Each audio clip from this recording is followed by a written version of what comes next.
these two. I kind of expected to go to 3, just with how close they are in skill. Oh yeah, and we're off.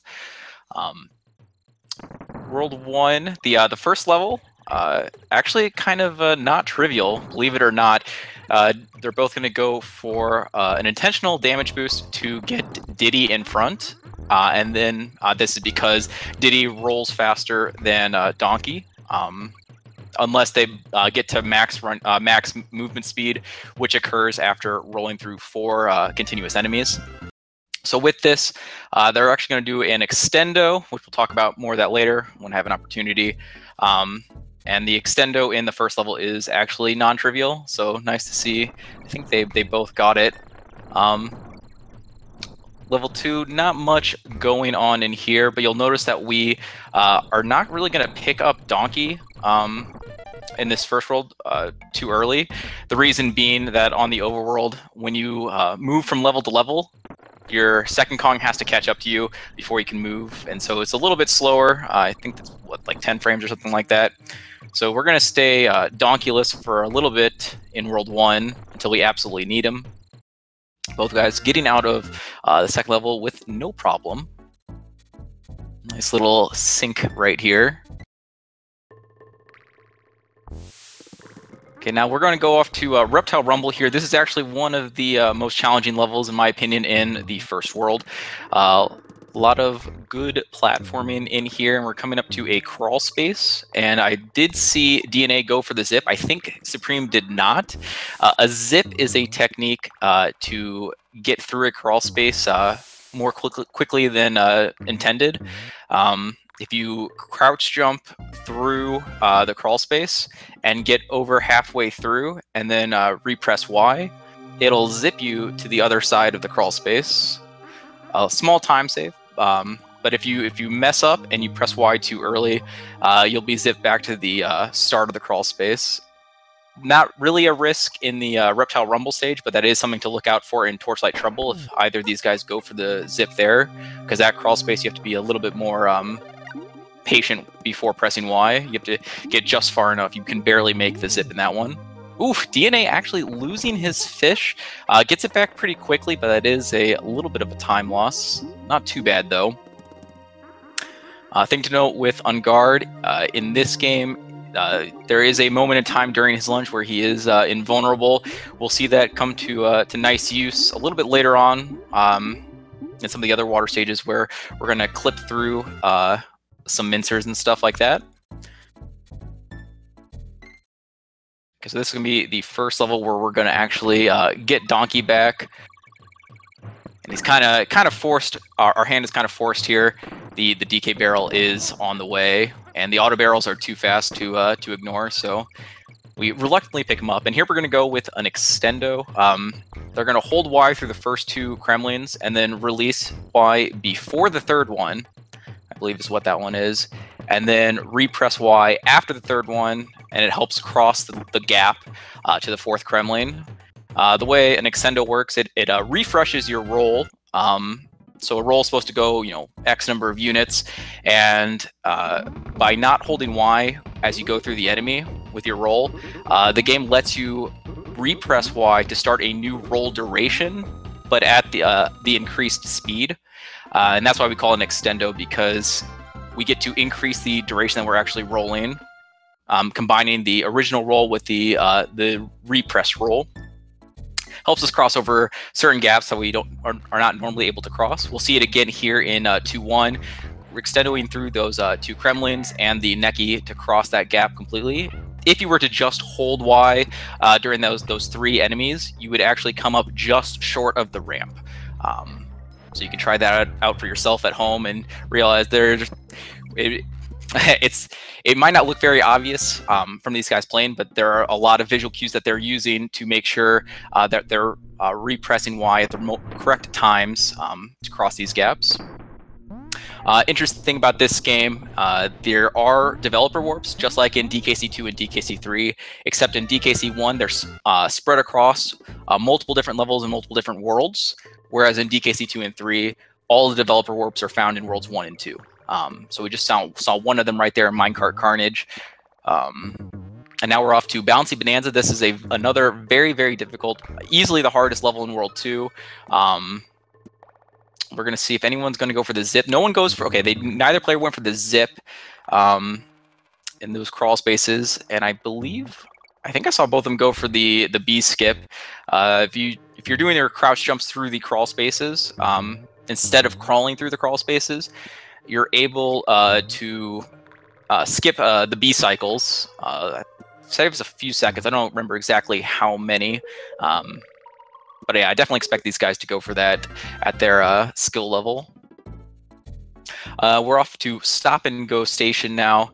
Ooh, Supreme looking like he forgot he was entering Stop and Go. I've definitely done that before, where you start just instinctively you're holding Y and right, and then he realized, oh wait, I'm in Stop and Go. I got to go back to the left to go to the developer warp.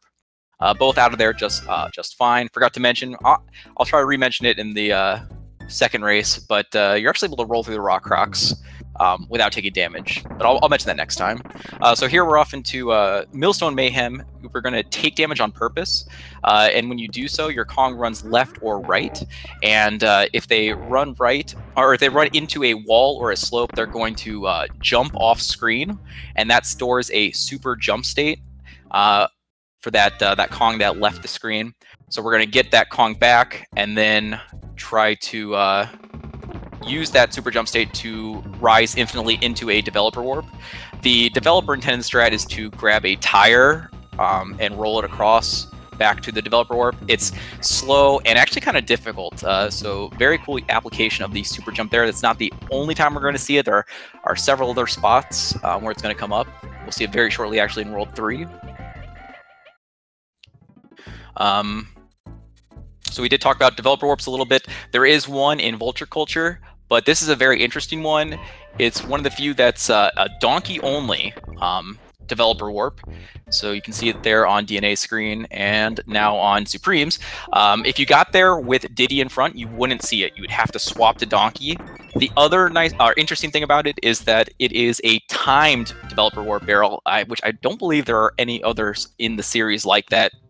So if you take too long to get to that spot, even if you have Donkey in front, you will no longer have access to that developer warp. Okay, both of them are out of Treetop Town just fine. We're off into Forest Frenzy. This is going to be a big moment in the run. I have a feeling both players are just going to go for the super jump, but there is a chance that they might go for the super jump roll. But remember, we talked about taking damage on purpose, so we just saw DNA right there. Got the super jump state sword and Supreme. You notice both guys had their Diddy Kong jump off screen. Okay, and DNA got the super jump and Supreme got the super jump. So awesome, they both did it. So you have Diddy went off screen, so then they had Donkey in front. Donkey opened a DK barrel and then went to the right, purposely took damage as Donkey to get Diddy back in front. During the damage transition, they started holding the B button, so that next time that they fell on top of an enemy, they'd have the B button held, so they would start rising infinitely. And then there is a visual cue that they're going to use to know when to release B, so that they start descending. And by now, they're already way long ago released B, and they're already way on their descent. And you can see DNA did it so that he ends on top of the hill, as did Supreme, so then they could roll through the final two Kremlins in that level straight into the exit. Very, very nice. Temple Tempest, actually quite a fun level. A few extenders are going to be required here to be able to skip some pretty large gaps. And where DNA is coming up on the first one right there. Very, very nice. And likewise from the Supreme. The second one DNA is doing right there is actually the harder of the two for sure. You actually skip the first row. Supreme and DNA look like they both nailed it. No issues. Lots of really fun platforming in this level. You might notice that both these guys actually using Diddy, which is the optimal way to play this level, which kind of shows their high skill level. A lot of times when you have the beginner / intermediate players, they opt to go to the bonus room in this level to pick up Espresso. Espresso is pretty darn fast actually, beating the stage, but just the fact of going to the bonus room to pick him up does slow you down, loses about, I think, 5 seconds or something like that. So definitely better to take Diddy by himself. Now they're both going to be going off to Funky's flights. They're going to go back to World 1, because although this is all stages, you don't actually have to enter the level from the beginning of the stage. It is allowed to use what we call map warp. which DNA got first try. Let's see if Supreme is getting second try. Okay, that's not too bad. Only about a second time loss for Supreme there. The trick there is every line segment is supposed to, the end of, if you try to enter a level at the end of the line segment, it's supposed to take you somewhere. But you'll notice in that particular World 1 map, there are some line segments that have nothing on the end of them. So the game gets confused and decides, well, we got to take you somewhere. And in that case, that corner in particular ends up taking you to the very, very end of Orangutan Gang, which is optimal for all stages. Some of the other corners take you to slightly different areas.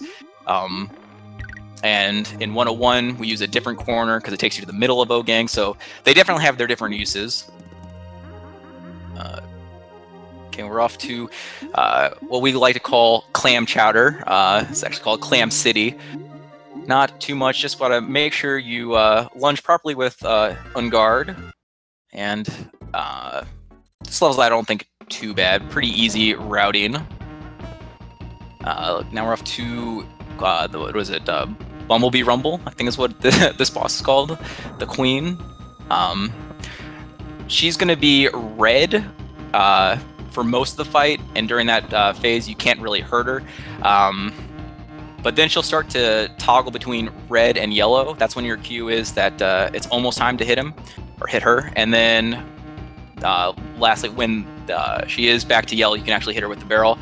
So the optimizations here come with how early can you get your hit off, like the very first frame that they're actually yellow.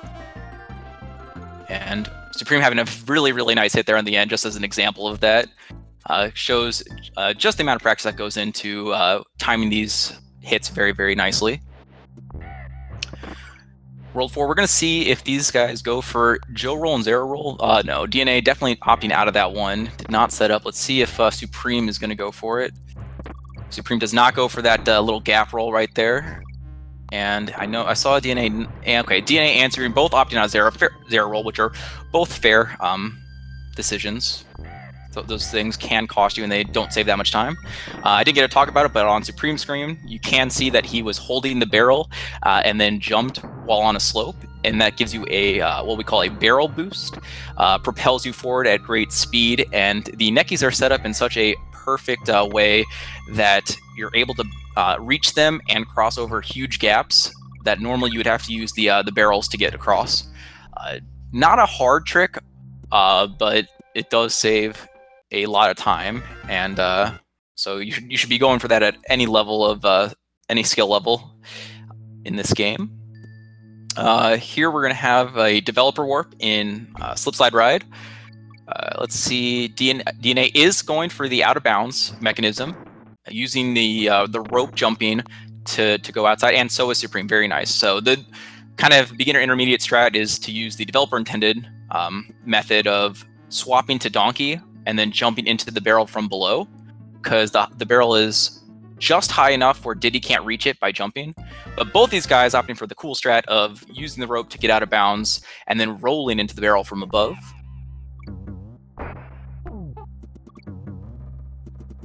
Now we're off to, what is this? Ice Age Alley, I believe is what this level's called. But mostly we're just going to be using the bird. The bird makes this level quite easy. The moment you lose the bird, you are in for a really bad time, especially if you've already gotten halfway, because beating the back half of this level without the bird is quite slow and challenging. The important thing, though, is we got to make sure we keep the bird the whole way. The moment you take damage on an animal buddy, you get thrown off it in whatever direction you're facing, and you're not able to do anything about it. Like you can't roll after you take that damage, you can't jump, you can't do anything. So there's a very particular spot near the very end of the level where if you take damage on the Mankey, you get thrown off the Espresso straight into a hole. So very nice to see both those guys get out of there absolutely no problem. And we're time to go swimming. This is the longest level by far in all stages. I think it's like 2 minutes and 20 seconds, something like that. And the only thing that you can really do is mash quickly and cut corners efficiently. That's the key here. You'll be able to tell how well you did by the end of the level, counting how many piano notes you hear. when you exit. Now, theoretically, you can actually exit this level without hearing any piano notes, which is what we call pianoless. Very few people have actually been able to achieve that, but it is possible. I believe my boy Joe, who is in chat, has told me that in terms of mashing, you have 60 frames per second, and so if you were able to press B and release B every other frame, that will be your max capped speed. So all you can do is really mash as fast as humanly possible to try to get to the end quicker.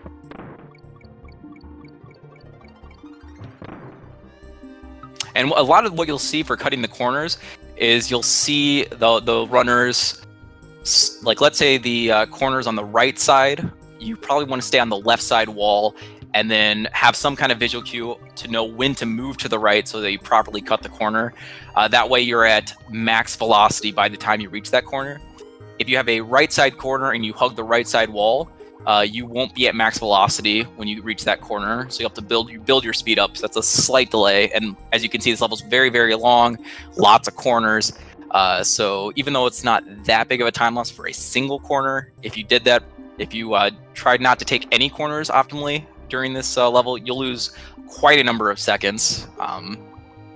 This is definitely a level where you can bleed a lot of time.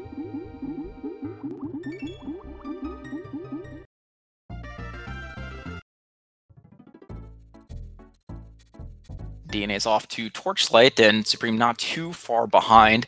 This is one of the first levels where we're not going to use any lights to really get through here. There is a Squawks animal buddy at the beginning, but he causes a lot of lag, and we don't want any of those lag frames in our speed run. So we're just gonna memorize the way the level looks. And ooh, DNA actually taking damage at the very end. That's gonna cost him because there was a super jump roll in the next level, but you have to have both Kongs entering to be able to go for it.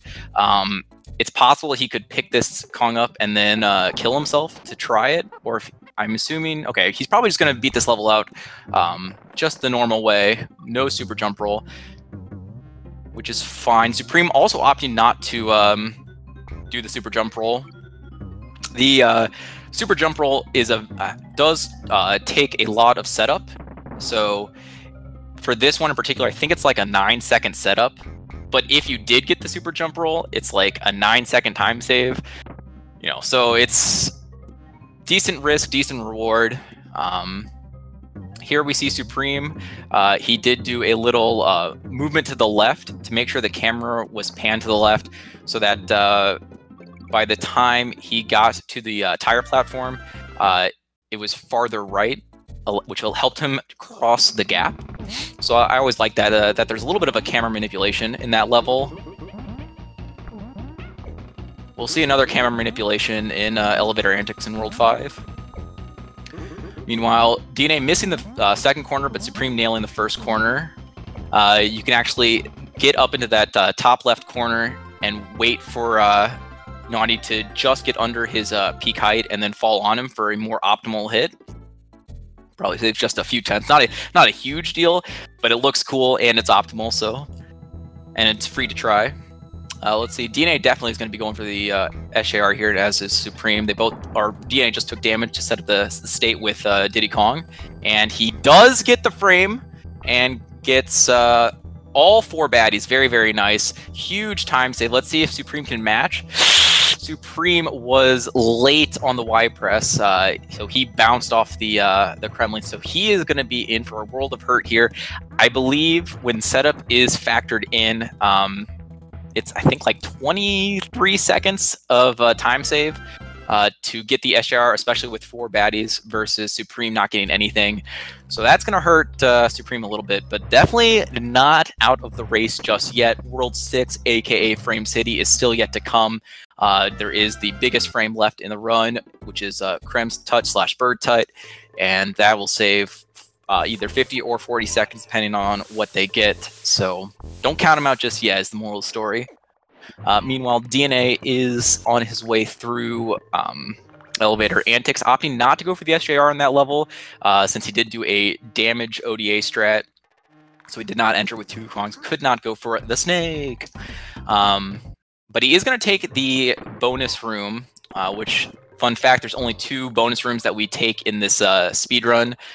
Bonuses are not required for this game or this category, but the one in Elevator Antics that DNA went through and the one they went through in Ropey Rampage in World 1 both get you far enough into the level that it's actually a time save to utilize them. So here's another cam manipulation on DNA's side, looking to the or being far left and looking to the left to make sure that Cameron didn't spawn in the elevators, thus allowing you to bypass one of the cycles. And he executes it flawlessly. Supreme going to be there relatively shortly, so hopefully he can also match DNA in that regard. Ooh, Supreme is struggling a little bit with those rolls there. A little unusual. Section's usually not an issue, but he doesn't take any damage or panic, so that's good to see. And he sets up for the elevator skip. And you can see because he didn't spawn in those elevators too early, he was able to roll before the one elevator got there and blocked his path, thus skipping it. Very, very nice. DNA coming across, coming to the triple mincer skip. I kind of mentioned earlier on guard during his lunge, does have some invincibility, and you see right there he was able to lunge 3 different times to go through 3 different mincers without taking any damage. Flawlessly executed. Very, very nice from DNA. He's gonna swim on out of there. So pressure's on Supreme. Definitely needs to follow suit. He'll be there probably another 15 seconds or so. We'll keep an eye on him. Meanwhile, DNA setting up for the rolling through air glitch. Okay, let's take a look at Supreme real quick. Oh, Supreme actually opted not to go for the triple mincer. He is instead going for just a single mincer, a little bit slower than what DNA did. But clearly he definitely has timed or practiced that and has everything timed out for a single mincer setup, so that's very, very nice to see. Meanwhile, DNA did get the rolling through air glitch. You'll notice that he swapped to Donkey at a particular spot and then ran, not jumped, not rolled, but ran into the cart.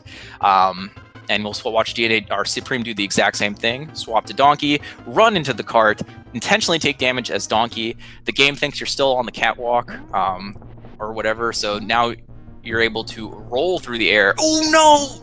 Oh, Supreme! I don't know if he was trying to set up for the jump roll. There is a jump roll off those either those 2 neckies that Supreme was at that does save 4 seconds if you get it.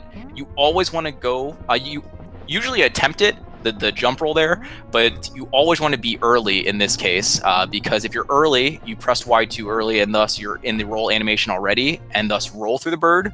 If you're late like Supreme was, you end up just bouncing off the bird and you cannot save yourself at that point. You are toast.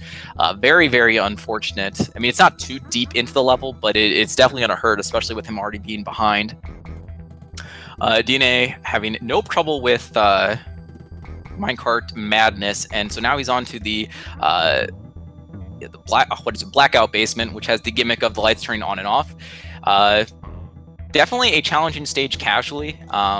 Even as a speedrun, it is kind of challenging, but with these guys, I expect to have no issues from either of them. Probably have plenty of practice on this level, both on and off their light cycle patterns. And DNA proving this point, having 0 issues. Very, very nice. That level actually is quite challenging as a speedrun when you do get off your light cycle, because normally you're used to your given muscle memory and visual cues. But when everything gets flipped on its head and stuff doesn't look familiar because your light pattern's off, that's when things become challenging. So we're gonna watch Supreme here and hope that he nails everything. Opting out of a little tire roll there, taking a little bit safer than I expected. I don't know if he's just a little bit nervous from the MCM death or if this is just how he normally does it. But other than some slight suboptimality, he is executing most everything really, really nicely and with no issues. So hopefully this consistency will help him stay close and may the frames be with him. Meanwhile, DNA is done with the World 5 boss on a pretty good run. 24, what is that? 24, 30 something, like 39 banana drop. I believe that's still a 33 pace, if I'm not mistaken. So yeah, he's definitely got a chance to have a very, very, very solid run here.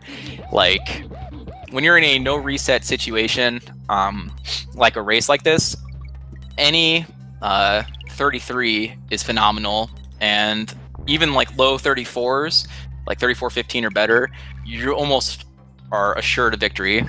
Just because that is such a good time, it's really hard to beat that. And he's definitely on that pace. He's giving Supreme a big challenge here.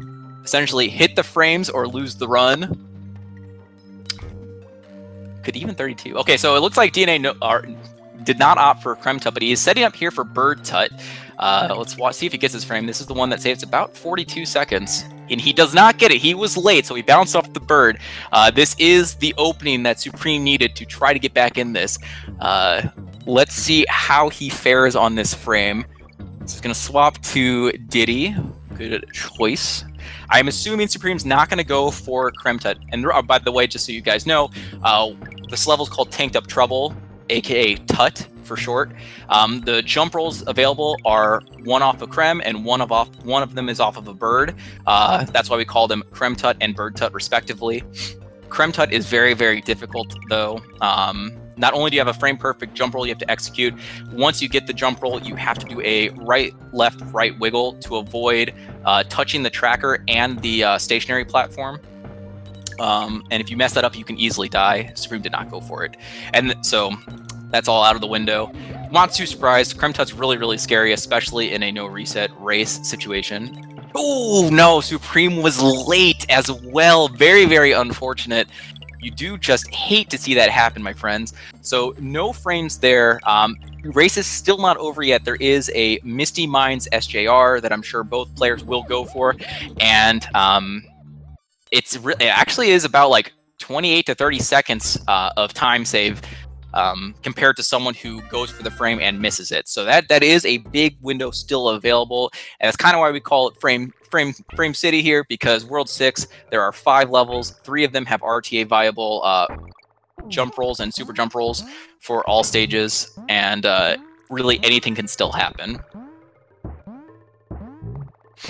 So DNA is taking the Rhino. Rhino's pretty darn fast, but more importantly, as we talked about in Ice Age Alley, when you take damage on an animal buddy, you get propelled forward, and you can see coming up on this next gap for DNA, he's going to intentionally jump into a mincer to cross over the gap, and you can see he just barely makes it, but that's so much faster than having to wait for the moving platform and doing kind of the developer intended strat. So very, very nice execution there from DNA. Meanwhile, Supreme is just now exiting, Tanked Up Trouble. So he's now off to Manic Mincers, where he has to match that pretty darn good movement that DNA showed. DNA, on the other hand, is setting up for the... Oh, okay. I looked for a second like maybe he had gotten it, but no, he was early on the Y press. So that is, again, another opportunity for Supreme. I'm not sure if that frame alone will be enough, but it definitely will make it a close ball game. And as you can see right there, DNA actually almost dying in Misty Mines right there. This is a pretty difficult platforming level, and I kind of mentioned it was about 28 to 30 seconds of time if you get the frame, and that big range is strictly because of just how difficult this level is and how easy it is to lose time in certain sections here, and how many safe strats you end up going for just to avoid dying. And you can see that DNA actually did pick up Donkey, which is a little bit suboptimal. He does probably add a little bit of lag frames in there and loss of time on the overworld. But in the race setting, especially with him in the lead, it's a very wise move to have the safety Kong just in case. Okay, meanwhile, Supreme is setting it up. Let's see if he gets it. Oh, he gets it! Let's go! Okay, so he doesn't get the third snake. A little bit unfortunate there. So not quite as optimal as it could have been. However, very, very important that he got that. This is his chance to get back in this race. You can see just how fast he's flying through this level. So he is going to be behind, but this does leave opportunity in platform perils to make up the rest of the ground. Okay, so this is another kind of dark light level. I believe it's the third one of its kind. The on-off switches are the lights, but we don't really need them. These runners are going to be having the whole level memorized in their head, and really they're only going to pick the lights up that are on their way. Oh no! DNA! I couldn't see what was going on because there was no lights, but he missed a roll jump to one of the platforms.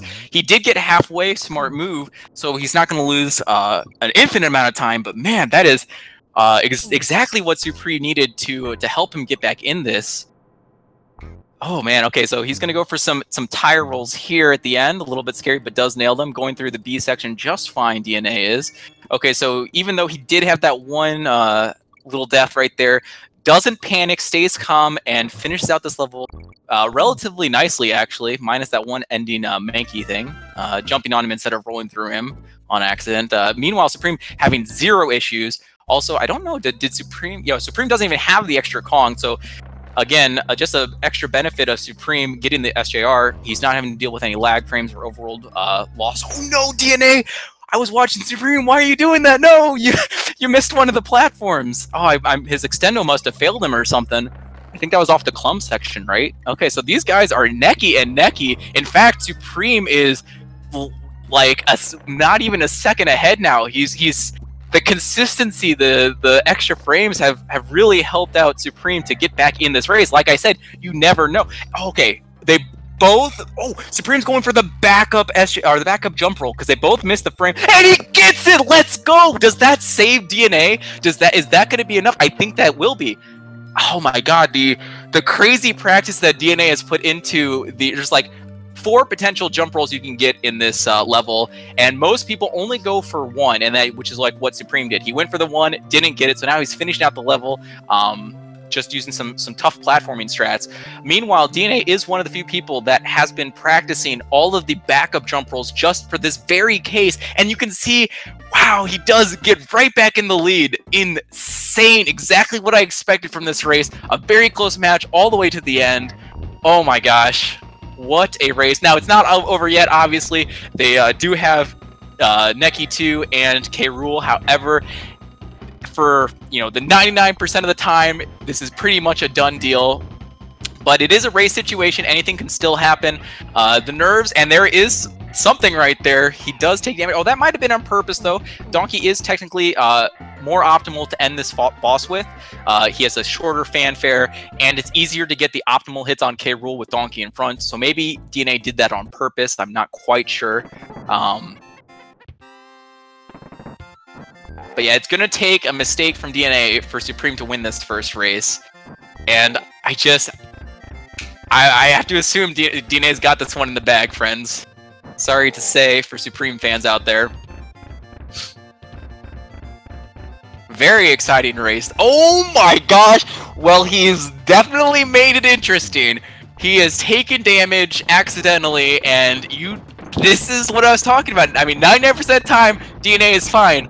But the race situation, the nerves, shaky hands, you never know, friends. This is still up in the air, I guess. Now, technically, with Diddy in front, there is a spot on the ground that you can stand and not take any risk from the cannonballs. And I don't know if DNA knows that spot. I don't know if he's more comfortable with Diddy in front or Donkey in front. But especially with only a single Kong, it's probably better that he's just actually avoiding the cannonballs instead of trying to rely on the God Pixel.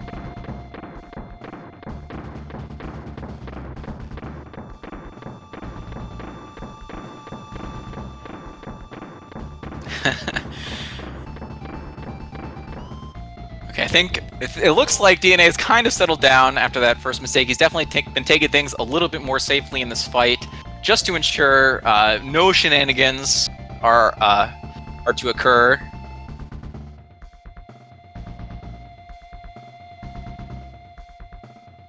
Okay, they're both off to the fake credits now. DNA's are almost ending, whereas Supremes are kind of just beginning.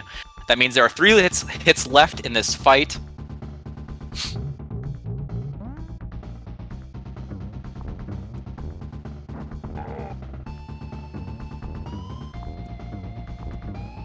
DNA DNA gets the first one, no problem. Nails the second one with actually a pretty decent hit. Not quite fully optimal, but with only a single Kong and using Diddy in front, I'm not expecting optimal hits from him, but that was a pretty good one. The key is to hit K. Rool as soon as his crown is off of his head. And if you do it fast enough, you can actually do it where the crown isn't even visible on screen, and that's what we call crownless. So GG from DNA, locking in that high 34, very, very nice time. Meanwhile, Supreme, I think that was like a 35.07 on drop. He didn't stop his timer, but it was around that ballpark. So 14-second differential right there. And really, it was that one last frame, because Perils is a very, very challenging platforming level, and even if Supreme was doing it optimally, he still would have lost compared to using the frame that DNA got. But I believe Supreme took things even extra safe, giving DNA just a little bit of extra breathing room, because Platform Perils is very tough. You definitely don't want to die there in a race situation, especially if he was watching and knew it was close. It would be a heartbreaker to lose it there, but DNA does clutch that one out with the backup frame. Very, very nice. A very exciting race. And just remember, we have at least one more to go, everyone. So stick tight. Anything can still happen.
Okay, looks like the next SRL race room has been set up. So the players are getting ready right now to run this back. Very, very nice first race. Pretty much exactly what I expected. A decent number of frames, some interesting lead changes, and late game shenanigans to end that one out. The perfect reason why DKC 1 is like one of the best speed races out there. So Supreme has readied up, just waiting on DNA now. Dot shame.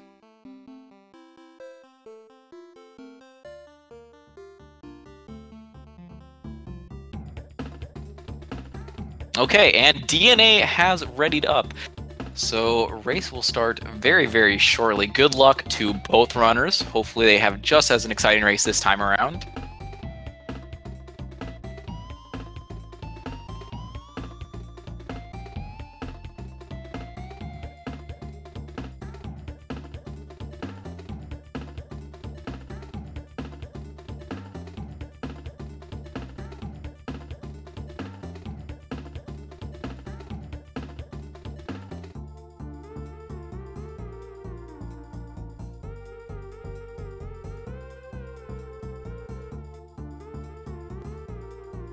Okay, and they're off. Let's frickin' go. Okay, and we're back to World 1.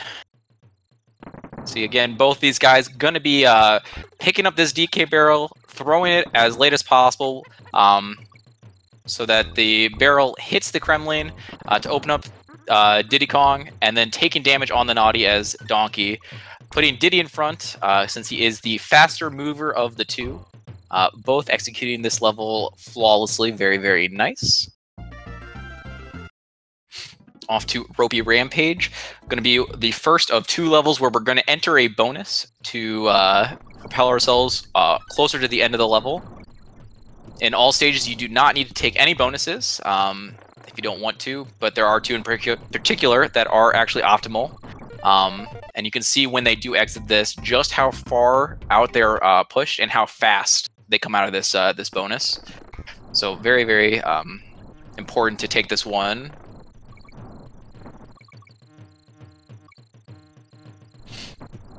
And so level 2, pretty easy, but then they're going to be met with level 3, Reptile Rumble. Very, very challenging platforming level, especially for how early it comes in the game.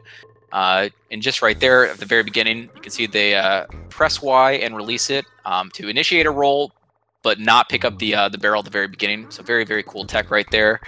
Going to come across a crawl space right here where DNA, and that's what I was talking about earlier, there are zips that you can do by pressing Y after your crouch jump through the crawl space. However, if you're not halfway through the crawl space, you do get zipped back to the beginning of the crawl space, and so that is a little bit of a time loss right there on DNA's side, which is why he's now a little bit behind. Normally, Reptile Rumble is crawl space is the easy one. It's Torchlight that is usually the one that gives people trouble. So he must have bonked on his way into the jump into the crawl space, which lost his distance, and thus why these failed. Okay, and you can see, I forgot to mention this in the previous race, both players picking up on guard and getting the what I call the lift off. When you're mounting on guard, if you hold B and up, you get propelled up very, very quickly. It's a nice little boost. Not the biggest of deals, but it's a pretty easy time saved over just casually mounting him and letting on guard gain vertical velocity on his own.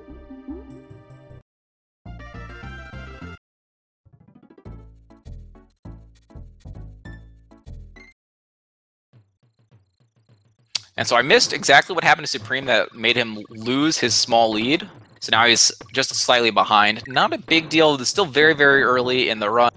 And as you can see, the lead changes are very prevalent in this this category, especially in Worlds 4, 5, and 6. So still anyone's ball game. Kind of mentioned in the previous race, but they are able to get an extendo through those 4 Kremlins to help cross the gap. If you just hold Y, I think you're able to roll through the first 3 Kremlins, but then you can't make it to the 4th. But by utilizing the extendo to increase the roll duration and stay more horizontal in the air before dropping vertically, you're actually able to make it to the 4th. So very, very nicely executed by both racers.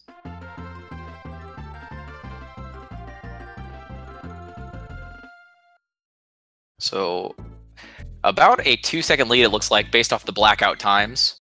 So DNA just slightly in the lead.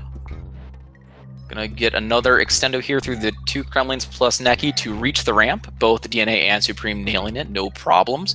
Winkies Walkway is quite a fun level. It's not very long, but it's got some pretty fun rolls in it that are very, very satisfying. So kudos to the developers on this one. They did a very, very nice job. Okay, off to Minecart Carnage. I'm assuming they're both going to roll through. Okay, so DNA does get the roll through the barrel, and so does Supreme without picking it up. And that's kind of a telltale sign if you are a one of the higher-end runners. When you're more the beginner intermediate level, oftentimes you're going to see the runners pick up the barrel. Because you got to remember, pressing Y or holding Y initiates both your roll and picking up the barrel. So it can be challenging for newer players to learn how to press and release Y quick enough such that you get your roll off without holding Y during the barrel hitbox.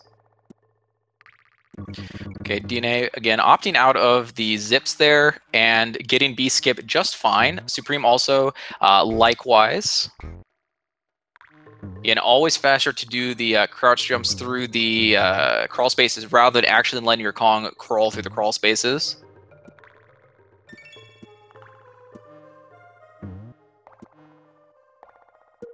Okay, seeing no issues from either player on this level. Very nice. That Bouncy Bonanza is easily the hardest level in World 2. So very good to see that no issues there. And okay, this time, so I remember from last race, Supreme actually forgot that he was entering this level and started off by moving to the right. So this time they both start by going to the left. You can see on Supreme's screen right there, you're able to roll through the rock rocks even if they're moving. For whatever reason, the hit detection doesn't exist while you're in the rolling animation. However, if you jump out of your roll while inside of a rock rock, you will take damage because you're out of your roll animation. Both players setting up the super jump. Supreme going for the old school way, or the previously optimal way until the way that DNA was found. It's wow, I'm messing up the words here. Essentially, a newer method was found for the super jump setup that is a few tenths of a second faster, and DNA kind of illustrated it there where Supreme used the older method. Not a big difference, but stuff like that will add up over the course of the run, especially with how close these guys are in skill level. So yeah, keep an eye out for stuff like that. Could be the difference maker in the race.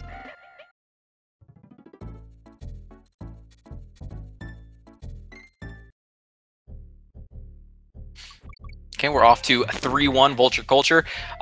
We purposefully set up the route such that Donkey is in front, so that by the time we get to 3-1 and you get to the spot where the Developer Warp Barrel is, it will actually be visible. It is a Donkey-only Developer Warp, and it's on a timer. So if you don't get there fast enough, it will not be there, even if you have Donkey in front.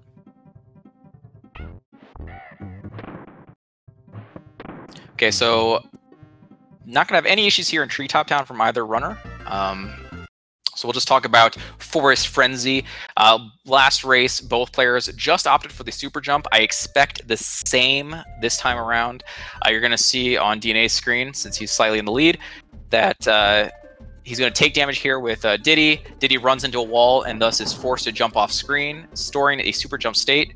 He's going to take damage with Donkey right there. Hold B during the damage transition, so that when Diddy's back in the lead, he's holding B and then runs off the platform to fall on top of a Kremlin to get the super jump. And then while you're holding B, you're infinitely rising. And then at a certain visual cue, you release B to start your descent. The visual cue he's going to use is going to put him on the top of the hill at the very end of the level, such that he can roll through the final two Kremlins straight into the exit, and Supreme having no issues with that as well. So very, very nice. The super jump, once you get used to the super jump in this level, it's actually quite easy to repeat over and over again, whereas the super jump roll is a faster strat by about 20 seconds, but has a high potential to kill you if you fail it. So not too surprised to see both runners just opting for the safe super jump there. Now we're off to Temple Tempest, an extender right there from DNA and from Supreme, both doing it perfectly fine. DNA getting the, and Supreme getting the second extendo as well to skip one of the two ropes on that giant gap. This is another level, and it's kind of the trend in DKC1, in my opinion, that the really fun levels are the ones that have really nice big extendos. Speaking of which, DNA goes for the giant extendo to try to roll over the top side of a tire, and instead of making the extendo, he falls a little bit short and does not catch himself. That's the other big thing, is that you always go for the giant extendo there, but you have to be wary or be alert, such that if you do see yourself failing it, that you jump out and safely reach the other side of the platform. And he was just a little bit late realizing that and falls to his death. That's a pretty big time loss. I have to say, I would assume that's like, what, 25, 30 seconds? DNA meanwhile Supreme meanwhile getting the map warp. I think that might have been first try. I glanced over and I saw him on the descent down. So it was at least an odd numbered attempt, I think, unless my brain's tricking me. So DNA needs to really get this first try to prevent any further damage. Got to stop the bleeding here. Ooh, failed on the second try, fails the third, fails the fourth. Every odd number try is so much worse. You have to go back to the Cranky Kong thing. That was what, like 7th try. Oof, this is starting to slip away. Now it's never over. DNA has proved that he can be one with the frame. So definitely don't count him out just yet. But this is a much bigger deficit than he was facing at the end of World 6 last race. So he's got his work cut out for him. Meanwhile, Supreme taking the slow and steady race methodology, doing stuff maybe not quite as optimally as DNA was going for, but doing it more consistently and making his way with no problems through most of these levels. We'll see which of these strategies ends up on top by the end.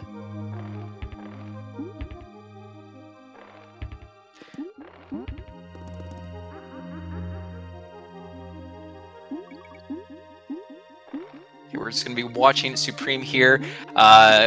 Just try to take note of how early he's able to make contact with the bee once it turns fully yellow. That's the big optimization here. Obviously, it's a little bit scary if you go too early while he's still blinking red. The barrel will explode in your hands, and then you'll just crash into the bee. So you want to be a little bit careful there. DNA actually whiffing on one of the hits. Very unfortunate. Not necessarily the biggest of time losses on its own, but you can see right there, the bigger problem is that once you get off the cycle with the bee, it's really hard to get back on cycle. You'll notice that these players, there's like, the bee is blinking red and then yellow, red and then yellow, and then will turn back yellow. And if you're still on cycle, you can make contact with the bee while it's like still rising to the top. Whereas in DNA's case, since he missed the one hit, the bee was then too far away from him, too high up, that he couldn't actually make contact when it was fully yellow. So even though missing the one hit by itself wasn't a big deal, it's more of a deal the fact that the other hits were impacted by it. Ooh, DNA, I think, just jumped out of his roll a little bit early there, taking damage on the necky. Meanwhile, I think Supreme had no issues in this level. Because I looked at him and he was doing the barrel boost, and then I looked back at DNA, and then all of a sudden Supreme's done. So I kind of missed what Supreme did, but I feel like it must have been pretty clean, and exited with both Kongs, and ending looked nice. So Supreme again doing the out of bounds rope glitch to get to the top side of the developer warp, to then roll into the warp barrel as Diddy, instead of doing the kind of the beginner intermediate strat of swapping to Donkey Kong and then jumping into the barrel from below. I 100% expect DNA to do the same tech that Supreme did right there.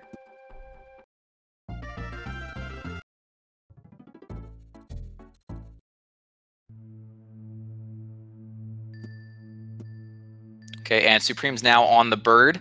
Again, I mentioned it earlier. You definitely don't want to take damage on the bird, because you will get flung forward, and there are spots where doing so will fling you straight into a pit of death. Also, the bird is extremely fast, so there's definitely no better way to beat this level than with the bird.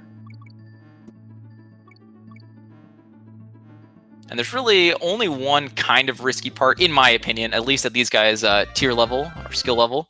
And it's this part right here. If he does take damage on that Mankey, which he does not, he's able to get the jump off just in time. That Mankey would have led to his death. But no, he is A-okay, which is great to see. DNA just starting the bird section. We expect to see a very, very similar route from him. I didn't mention it before, but you want to run down slopes as much as possible with the bird, because it does give you bonus movement speed running down the slopes. And you want to jump up slopes, because the going up a slope does kind of reduce your speed. So those are the two things to look out for. And DNA coming up to that scary Mankey. He does take a look, like a little bit of a pause to make sure he was far enough left to not run into it. So smart move to take a little bit safe there. Make sure you're okay, because you definitely don't want to lose any more time That would have been a huge time loss if he had lost his bird right there and died. Essentially one of those things where you want to live to fight another day, fight in another stage. Okay, we talked about this on the first race, but again, just mention it since this is the longest stage in all stages, left roughly, what, 2 minutes and 20 seconds. So what they're going to be doing here is trying to cut corners as efficiently as possible and trying to mash B as fast as possible. There is no real cap on speed here, so if you can mash B on off every other frame, you'll be at your max speed.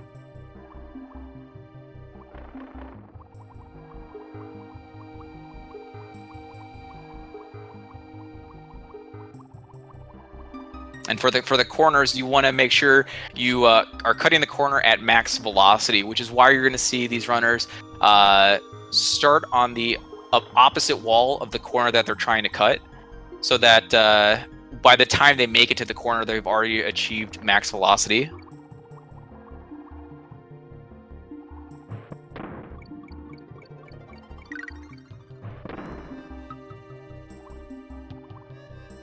And again, while messing up one corner isn't the worst thing in the world, there are so many corners in this stage that if you are not very well practiced in cutting these corners, you can be losing multiple seconds over the course of this level.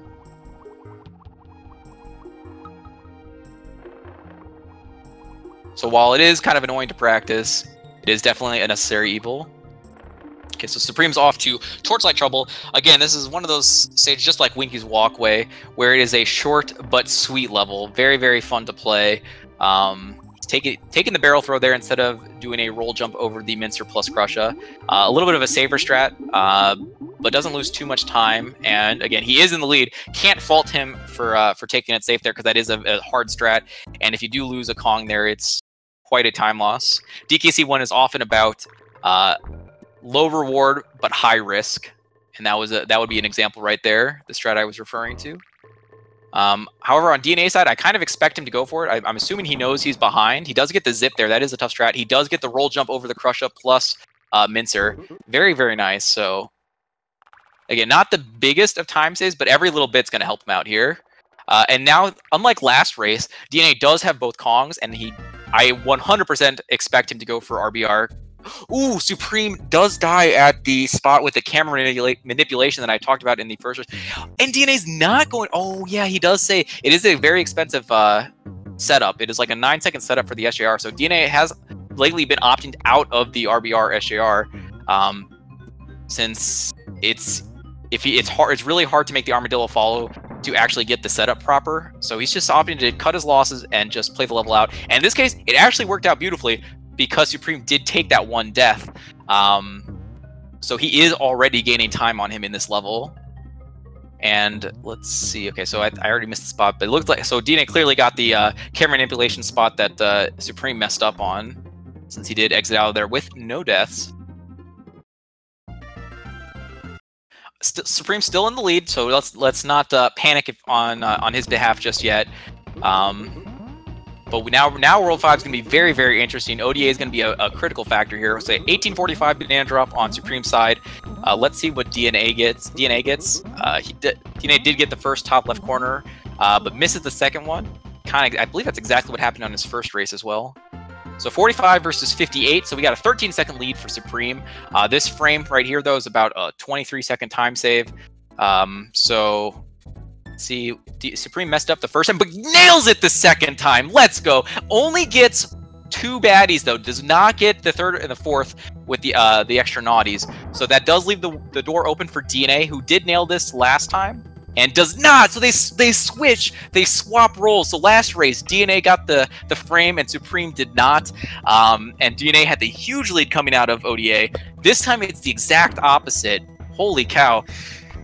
So now it's definitely Supreme's game to hold on to. There are still some really big frames in World 6, so DNA is definitely not out of it just yet.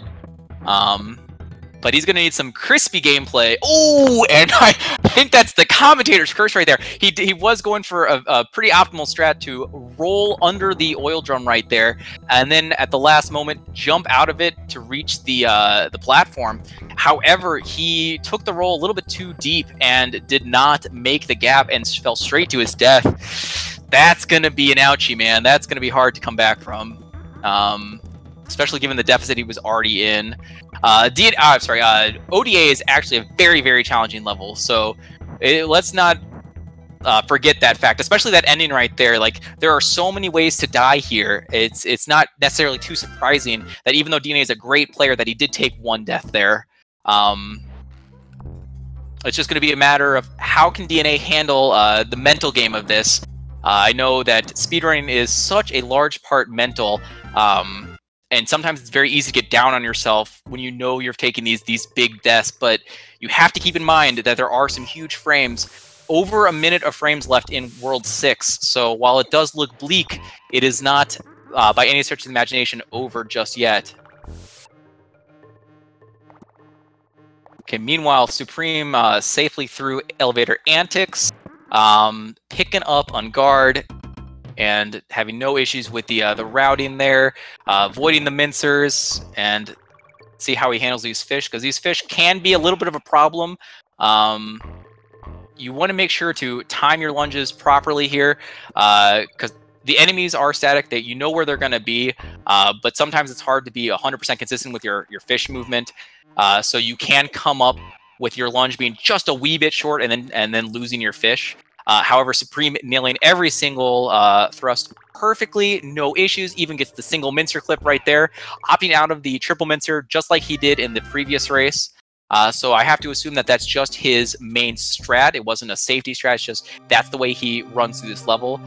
Perfectly fine and not a huge time loss, and just he keeps building that consistent race, man. He is showing that it's just, you play your game and you let the frames fall where they may, but as long as you don't die, you're always going to have a chance. So Supreme is rolling through air right now. He ran into the cart as Donkey, and then purposely took damage to get Diddy back in front. The game thinks that you're still on the catwalks for whatever reason, so you're able to roll jump through the first half of this level up until the first floating catwalk shows itself again, which is kind of coming up soon after that halfway point. And at that point, he'll re-enter the carts and finish out the level kind of the developer intended way. So right there, the glitch ends. So he has to take the cart the rest of the way. We'll see how aggressive DNA goes for MCM. Normally, at least in my opinion, the way you work this one is if you're in the lead, you go super safe on the jump roll trick in MCM. Try to press Y earlier than expected to make sure that you roll through the bird in worst case scenario instead of jump on the bird. But since he was behind, I mean, that's usually the case where you want to play it super aggressive because it doesn't save that much time, but he needs the 4 seconds that this trick does save. So he does go for it, and he does nail it. Very, very nice. Again, not a huge time save, but 4 seconds here, 4 seconds there could help claw him back into this one.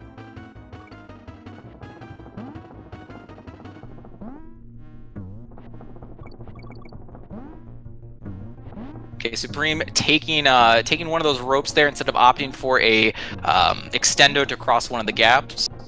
That is a tough extendo. I can't blame him for not going for it in a race. Otherwise, not really seeing any other issues here. Finishing out this level quite cleanly.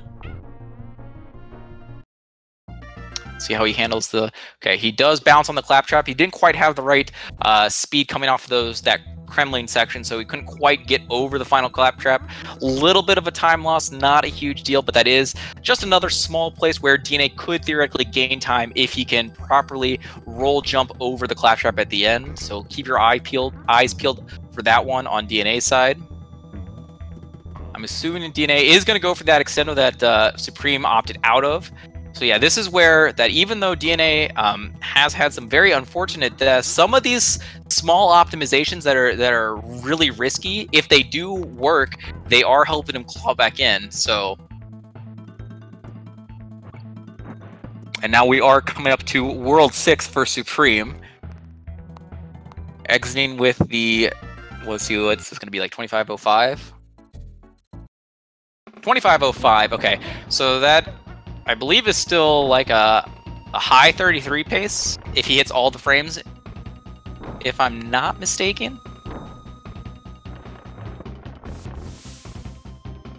Which is, like I said in the previous race, like any 33 is very, very hard to beat in a race setting. So if he can nail that, that's going to be awesome for him and his confidence.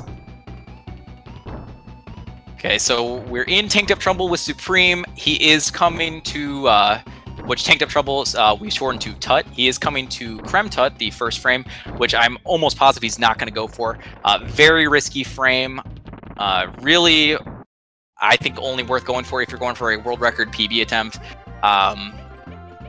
And he's just going to jump on it. Can't blame him there. Way too easy to die to go into that frame. But he will be attempting Bird Tut right here off of this Necky to the right.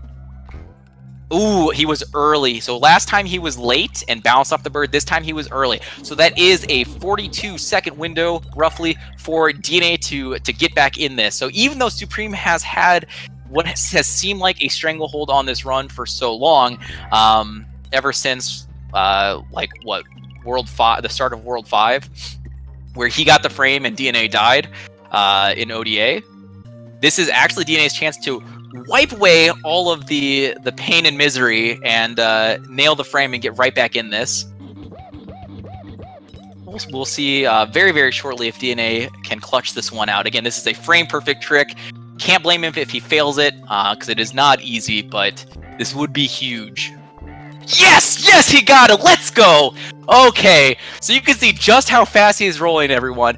He's actually going to be doing a important delay at these two naughties right here. The thing about this jump roll, or any jump roll, is that you actually lose a little bit of height as you're like in this animation. It's very slow, but surely he'll fall just enough to get under those bees right there. So very, very well done. Obviously, he does not want to take a death there, which I have done before. That's a soul crushing moment. And you can see just how much he's back in this race, because you can see the tracker moves up and down, and it moves which was a waste of time compared to the jump roll, and it moves slower left and right compared to the jump roll. So all of that wasted movement is DNA's gains in the jump roll right there. So definitely anyone's race. DNA does take a damage right there, where I believe Supreme did not, and he takes a damage again. So this is, even though he is back in this, he is, oh no! Okay, not the end of the world. DNA really needs to start to focus in on this one, and while he is unable to do the D-boost that Supreme is going for right there and nails perfectly. Shoutouts to Supreme. Very, very nicely done. It is not over for DNA. He has to focus on just playing the platforming cleanly here, because it is still so very, very close, and there's a few frames left to go. So this is kind of what I was talking about earlier. The mental aspect of speedrun is very, very important. He is kind of off his normal route. He's feeling a little bit nervous, and I feel like it's kind of showing in this platform right here. He's a little bit unsure of himself, but once he gets to something where he's a little bit more like, okay, I'm back in the normal flow, I'm sure he'll regain some of that confidence, and especially if he can nail the Misty Minds SJR. Supreme, I was too busy talking, sorry, so I missed what happened to Supreme's attempt, but clearly he did fail it, so this is the opening that DNA needed to get back in this. See how he does, and he misses it. Okay, so that's really huge for Supreme, because if DNA had nailed that, DNA definitely would have been in the lead. However, now Supreme, again, really, as long as he doesn't die, I think even with perils, DNA would not be able to catch him. It'd be close, though. I mean, it depends on how safe Supreme takes perils if he doesn't get the jump roll. Or if, obviously, if either player dies, that could change everything. But on the course that they're on right now, it looks like it's Supreme's race to win. We could be heading to a third match, but stay buckled in, folks, because you never know in World 6 and DKC 1. And we've got to remember, I believe it was DNA that died in Loopy Lights in the first race. So even though I'm sure these racers have played these levels hundreds, thousands of times, anything can still happen. And Loopy Lights is no exception. It is actually a relatively tough level. And there are some tire rolls that could hit you. There are some clap traps that, if you're not paying enough attention, could get you. So we'll keep our eyes peeled on that one. So far, so good on Supreme's game. I've been watching him closely, and I have not really seen any mistakes, man. He is playing this level lights out, no pun intended. Let's see, does he go for the tire rolls here? I'm assuming he will. He does nail both of them. Not going for the double B skip roll jump thing right there at the end. Can't necessarily blame him. Again, he is playing with a single Kong, which does help reduce lag. But that does mean he has no safety Kong. He doesn't get the Mankey roll, which is fine. Bounces on the claptrap, so that is a little bit of room for DNA to catch up. DNA coming up. He does have two Kongs, so I expect him to go for the double B jump roll. Does get it. Okay, no problem there. Let's see if he'll get the Mankey. Okay, he didn't even go for it. He just straight up bounced on him on purpose. A little bit surprised on that, but you know, if he wasn't feeling comfortable with it, can't blame him. Supreme does miss the frame. Okay, so the door is just barely creaked open. We'll see how aggressive Supreme takes the back half, because I believe this is the reason why Supreme lost the first race. Is DNA got the frame, but Supreme lost a lot of extra time as well from some of the safer strats. Okay, DNA does miss the first attempt. Going for the second, does not get the second. He will definitely need to go for this donkey jump roll. Yeah, he's going to swap to donkey. Sorry, I shouldn't say donkey jump roll, but the donkey setup for this third backup. Does not get it. Okay, so it is looking dismal for DNA, and he does opt to try to get the barrel, which kind of messes up his height on the arrow platform. Wasn't quite able to make the army platform and fell to his death. So that will pretty much do it, unless Supreme, again, we saw in the previous race where DNA did take damage in K. Rool, so unless something like that happens for Supreme, it really is his race to lose. And DNA showing just why Perils is known as an infinite. They do save one of the hardest platforming levels in this game for last. DNA barely able to do a D-boost to get back to the platform safely. Definitely not the intended strat that he wanted to do, but was forced into by taking his roll too deep. Yeah, there are certain levels in this game, Perils and ODA come to mind right away, that are extremely challenging, and it's almost like once you make a mistake for the first time, it's almost like you're doomed to make multiple mistakes. It's just kind of the way the level works out. You kind of get out of your flow. I mentioned flow a little bit earlier in World 6, and that's definitely what seems to be happening there. Couldn't quite get back on the pace for DNA, so things felt a little bit wonky. Fell to his death a few times, but he's going to need to bounce back from this. He's going to have to clear his head after this race and really buckle down for the third one, the third and final deciding one. Because, again, both of these players are capable of 32s, 33s, 30, or even low 34s, so any of those times are going to be solid for winning this third race. It's just a matter of can he clear his head and stay focused.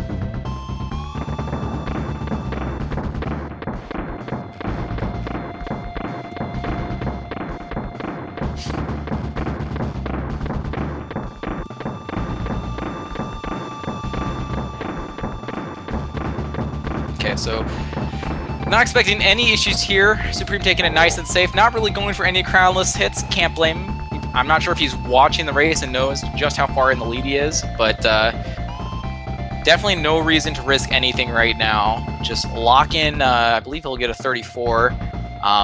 Maybe it's a low 35. I don't quite know the timing from the end credits or the end fake credits, but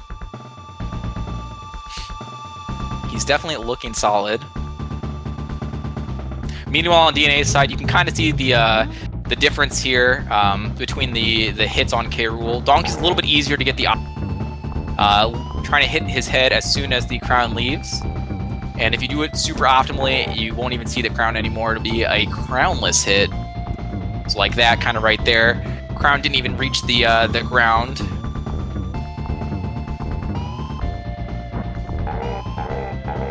So a little bit of crown on Supreme side, but more than good enough to take home this second race. Was like a 35.01 or 35.02. Very nicely done. Again, showing that consistency.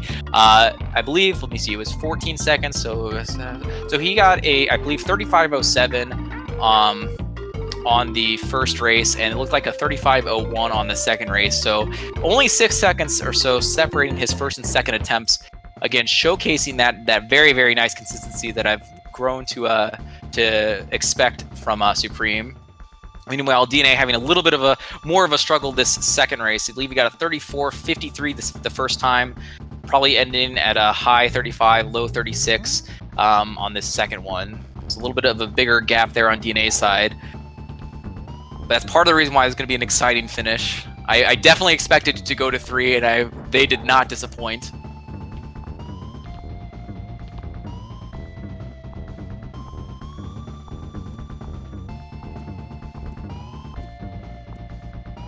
And DNA finishing out the final hit here, getting a 36.09. Very, very nice.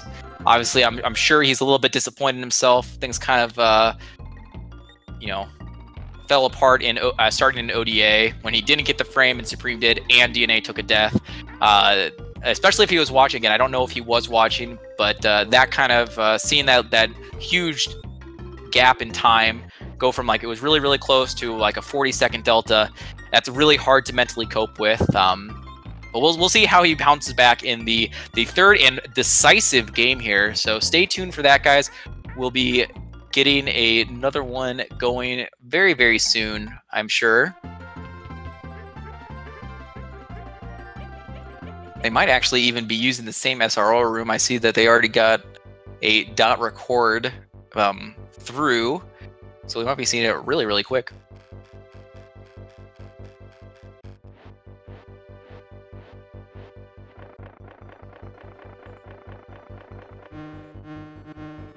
Yeah, there is the dot rematch has been commanded. So we got Supreme and DNA both entering or re-entering the SRL race room.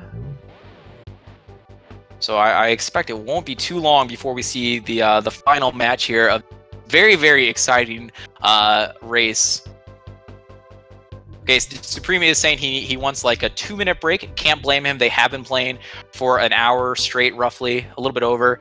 And this is, I guess, is a moment to kind of talk about it. We have plenty of great races still yet to come. We have, as you can see, we're now in the bracket side of the tournament. This is the first round, so group stages are over. The cream of the crop has risen to, and we are in the first round, and you can see already how great these matches are. I know, let's see, let me check the schedule real quick. So we got DNA versus Supreme right now. Dad Loves Beer versus myself actually are racing at 8 p.m. Eastern tonight on Speed Gaming 3, and then we got, and that should be a really nice one. I believe Dad has a 35, and I have a 32. So even though it's a little bit of a gap right there, again, you can see anything can happen in these races, and Dad has been getting better and better as late. He's been putting in a lot of great practice, so I expect some great things from him tonight. Tomorrow afternoon, Saturday, we have at 1 p.m. Eastern, Blue versus Joe. Two also very good runners. Blue, just like Dad, has been working very, very hard. And I believe, was he the one that got a 33 recently? Let me actually double check. I'm not quite sure what his PB is anymore. I feel like he's been doing such great work, I don't even know anymore what he's at. On the other hand, we do have Joe, who does for sure have that 33.41. So, let's see. Okay, so Blue has a 34 according to the leaderboards, achieved not, but like 2 weeks ago. So very, very fresh off of that PB. not too far away from Joe at the 3341. So that's going to be another really, really exciting match. So again, lots of great matches still coming up, and even better the later on this tournament we get. So if you're liking this stuff, make sure you stay tuned to Speed Gaming for all these upcoming matches.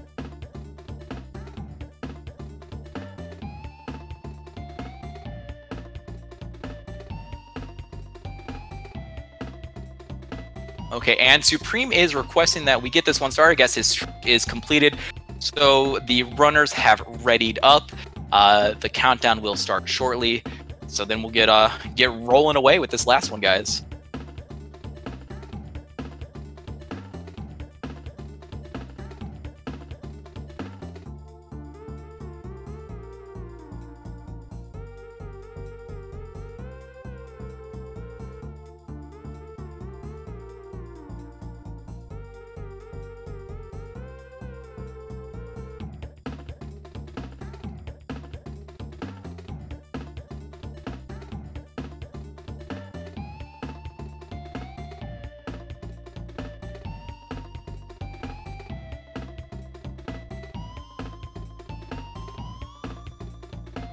Okay, and we are off. Good luck to both racers again in this decisive third game. Another one which I expect will not disappoint. Okay, back to the first level. Again, taking the intentional damage to get rid of Donkey and doing this nice extendo across that gap and through these clumps. Very, very fluid first level. Such a joy when you start nailing this trick. Because it is non-trivial. The 1-1 extendo is definitely a hard one for newer players to pick up. So you can this kind of shows their skill level here, how consistent they've been. I believe all three races they all nailed the extendos there in 1-1. Very, very nice to see. Yeah, I don't expect too much of a separation in World 1. Expect both of these guys to stay pretty much necky and necky throughout. Again, this is one of the two times in the run where we're going to take a bonus to get propelled further into the level, which is more optimal than playing the level without the bonus.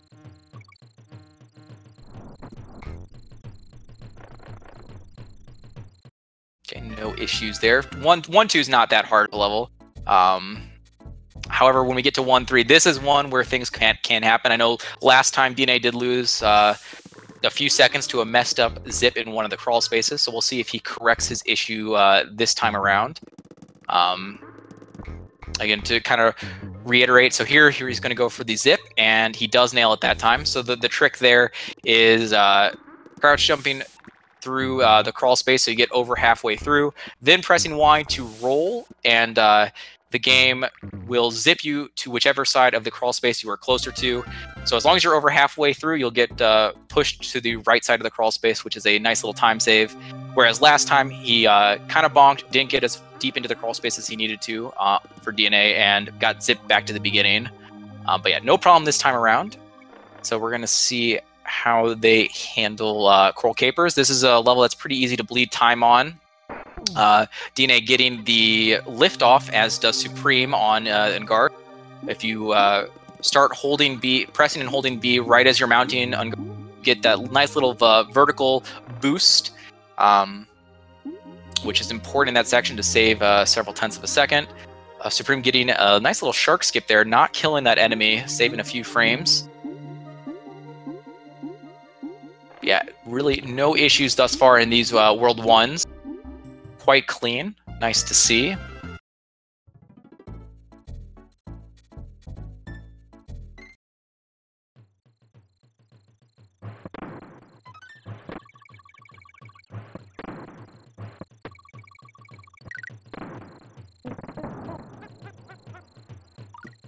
Okay, and this is kind of why they wanted to make sure they reset.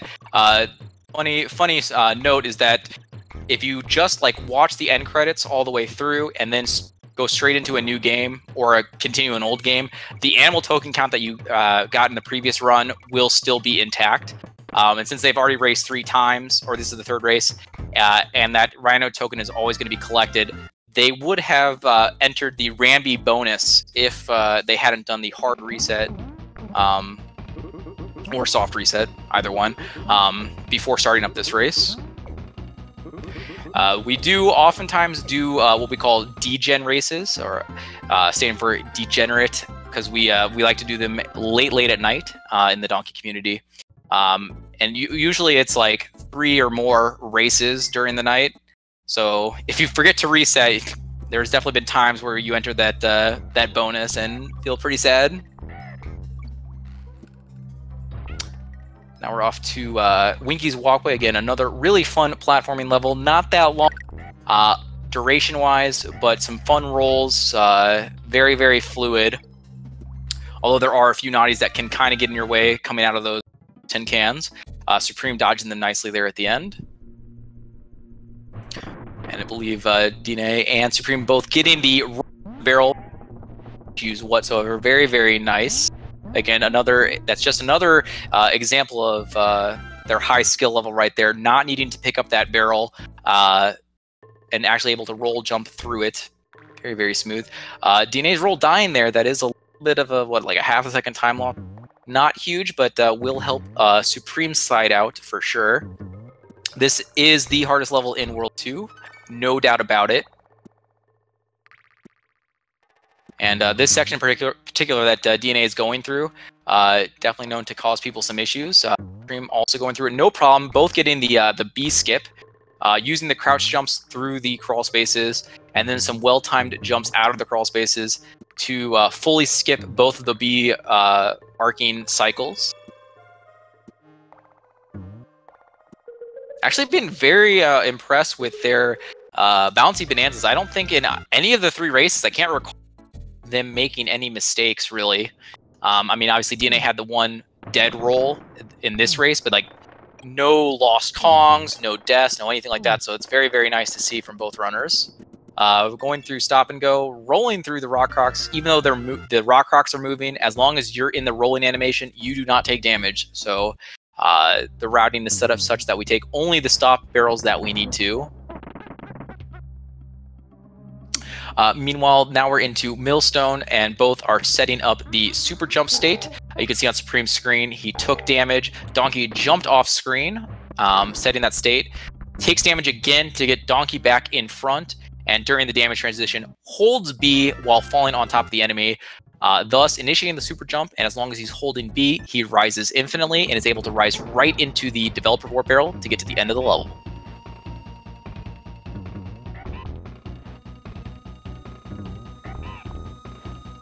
So I didn't talk about this earlier, but the only real optimization in Neki, both Neki 1 and Neki 2, is how early you can hit him. He needs to, after he spits out his nut, that's when you can bop him on the head.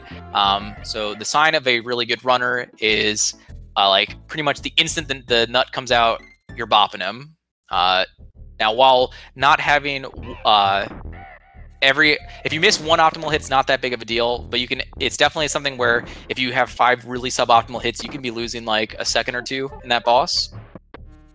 Let's see, DNA actually taking a wrong barrel toss there, shooting straight up. Not a big deal by itself, but that is a probably second of time loss that Supreme can use to kind of catch up just a wee bit.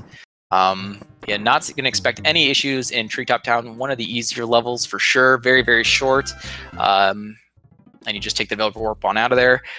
Whereas Forest Frenzy, again, just like all the other races, I'm expecting both these runners to not go for the super jump roll here. Probably just going to go for the super jump. We'll watch on DNA's screen. Going to take damage here with Diddy. Diddy's going to run into the wall and jump off screen, so he has the super jump state sword. He's going to take damage with Donkey right here. Now hold B during the damage transition. Oh, he did go for the SJR. Oh, he is not messing around, friends. He says, screw this. I am not taking any late game risk. We're gonna make sure we have a nice big lead early on. So now you can see the huge difference in the 2 strats. About a 20-second time save probably from DNA's side, nailing that, getting all the Kremlins as well. When you're doing rolls through enemies, you know, running speed is the slowest speed, followed by a roll through no enemies, then 1 enemy, then 2, then 3, and then it caps out at 4. The increase in speed is not linear, I believe, though. I think like the jump from 1 to 2 is the biggest jump. 2 to 3 is not that big of a jump, but it is a little bit of a jump. and same with 4. I think that's how it works out. But either way, he does nail all the Kremlings there, getting really nice speed, and you can see just how big of a gap has developed because of that. However, it is important to note that it has been DNA, for the most part, that's been the one taking the deaths. Supreme has been very good about that, not dying, maybe taking things a little bit safer than DNA, but just making sure he gets through the level safely. So we will see what happens. I mean, it's still anyone's ball game, and plenty of frames left to go. And Supreme does not get the big extendo there at the end. He has to opt out at the very end to make sure he can jump onto the platform. Not a huge deal, but we do remember that DNA failed to do that last race and died. So very good on Supreme to keep alert during that section. DNA getting a second try map warp there. I believe he got first try the first race, 7th try the second race or something like that, which was a real big bummer for him, but does get a second try this race. And first and second try are very, very respectable. It's only a problem when you have to get third or higher, because then you have to go all the way back to Cranky Kong. Supreme also getting second try, so keeping pace with DNA right there.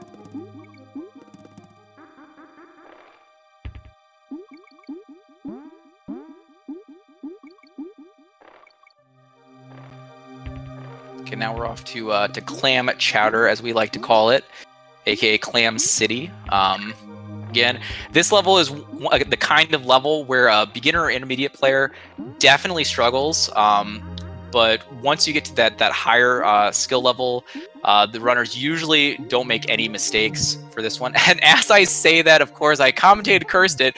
DNA losing his fish not once but twice, opting to finish out just as Diddy. Definitely the wise move. No reason to chase your fish there. You are already near the very, very end. And again, I definitely cursed it because Supreme also takes damage there. Not that bad of a situation on his end either. Definitely surprised to see both runners have issues there. But I mean, it's a race, man. That's the kind of thing that can happen.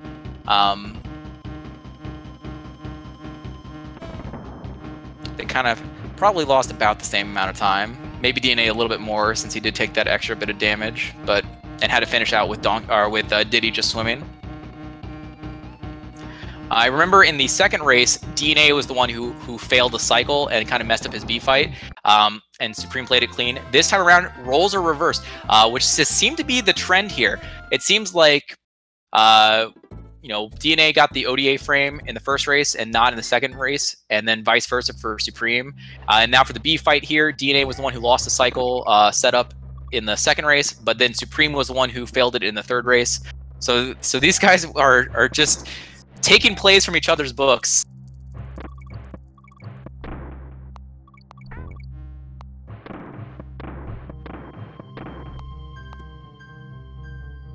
Okay, and DNA doing the barrel boost strat flawlessly. Grabbing the tin barrel there, if you jump with it in hand while on a slope, you get propelled forward with great velocity, and you're able to reach the neckies and skip over some of the barrel sections. And Supreme is coming up on that strat right here, so he's not too far behind. He also sets it up quite nicely. Again, it's not that hard of a trick, so don't be too intimidated if you are looking into running this game for the first time. It is not that hard to execute and saves a nice chunk of change, so definitely would recommend going for that. Now we're looking at DNA's side. He is going to set up the rope jump to get out of bounds. He fails it the first time, but nails it the second time. Should still save time over doing the developer intended strat, which is landing on the ice platform and then swapping to Donkey and then jumping into the developer warp barrel as Donkey. And it does save time because if he had to swap to Donkey, he would have to swap back to Diddy after the warp barrel. So 2 swaps, and swaps are very slow. So important to get the out of bounds rope jumping there. Also, Supreme getting hit, I believe that was first try, no issues.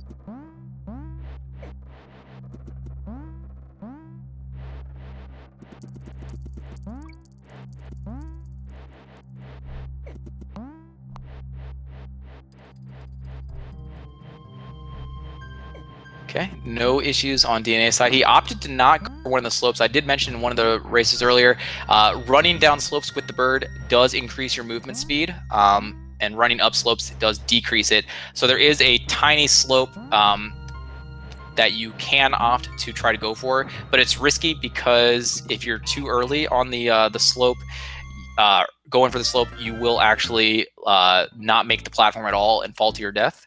So it makes sense that DNA just opted completely out of it.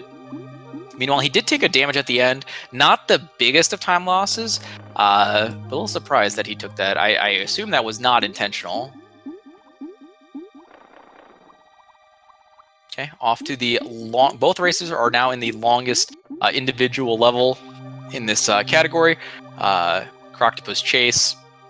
Mentioned it before. All you can really do is mash B as quickly as you can.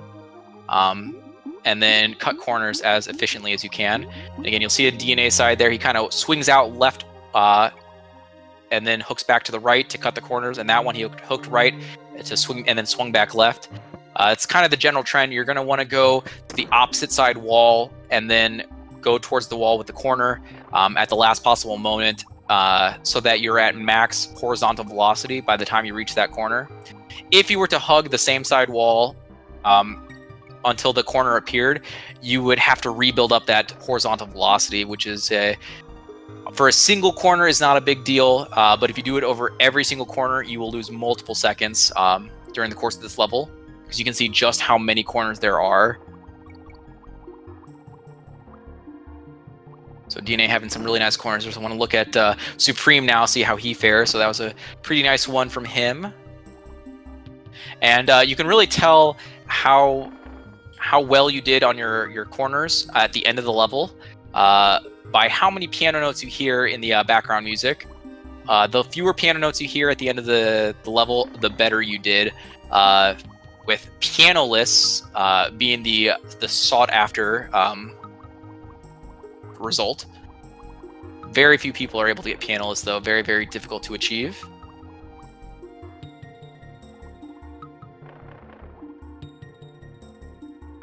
So, and you can kind of see on Supreme's side that the corners are a little bit visually misleading. There's the hitbox does not go all the way out to the corner. You can kind of cut it stronger than you think. He's doing quite a nice job from what I've seen on some of these corners. Meanwhile, DNA did get out of there with no issues. I did not pay attention to his piano count though. Unfortunately, I was focused on Supreme's great cornering. So DNA had an issue with this Torchlight Trouble the first time around. Does have a little bonk there, which is a little bit unfortunate, but does nail the zip and the roll jump over the Crush Up plus Mincer. Very, very nice technique. Difficult, but well executed by DNA. So the second and third races, he both crushed this level.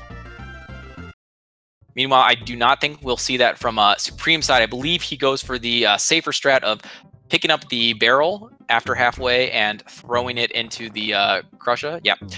So he takes the nice safe route. He also didn't go for the zip. So those are two things that DNA has to his advantage. And again, DNA, while he is a very experienced runner and does know how to go for the RBR SAR, he has recently decided to not really go for it. I don't know if that's just a race decision or if that is even PB decision. I believe it's even in his PBs he's not going for it currently until he absolutely needs to, just because it is very hard to make the armadillo follow to actually get the proper setup. And it is like a 9-second setup.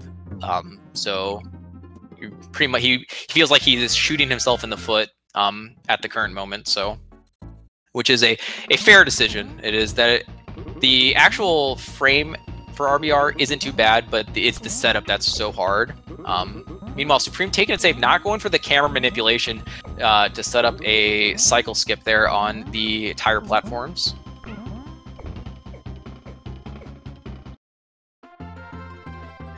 So was that like an 1806 for DNA? For not going for RBR, that's actually a pretty good time. I think without even attempting RBR, I think you want to see like a 17.5x. So he's not too far off from that. So very, very nicely done. See what Supreme gets, see what the damage is. 1806 versus 1836, so about 30 seconds of difference. I wasn't paying attention to DNA's ODA SJR setup, so I don't know if he was early or late. I assume he went for it. I would be very surprised if he didn't.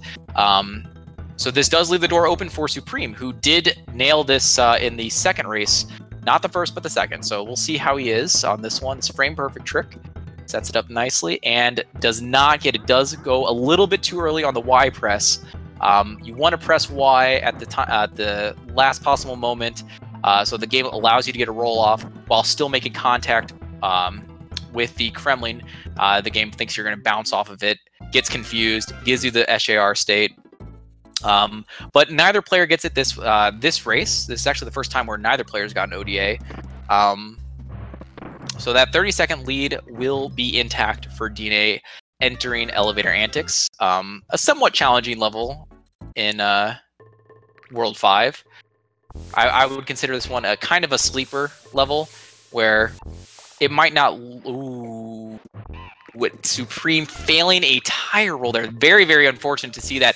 What you want to do for those tire rolls is be on the right half of the tire, so not directly centered on it, and then press Y to initiate a roll.